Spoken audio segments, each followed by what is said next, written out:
জামালপুরে এমপির এপিএস পরিচয় দিয়ে প্রতারণা করায় আবু হুরাইয়া খালিদ নামে এক প্রতারককে গ্রেপ্তার করেছে পুলিশ। জামালপুর জেলা প্রতিনিধি রফিকুল ইসলাম জানান, সোমবার দুপুরে সংবাদ সম্মেলনে পুলিশ সুপার কামরুজ্জামান এ তথ্য নিশ্চিত করেন।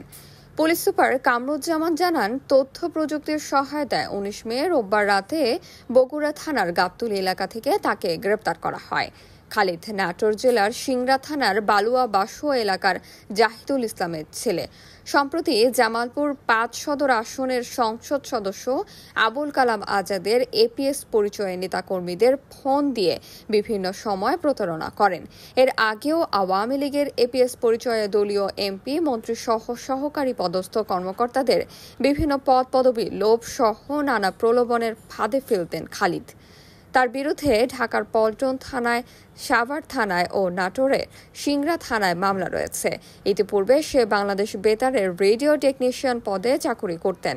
পরবর্তীতে প্রতারণার জন্য তার চাকরি চলে যায়। তার বিরুদ্ধে জামালপুর সদর থানায় মামলা দায়েরের প্রস্তুতি চলছে।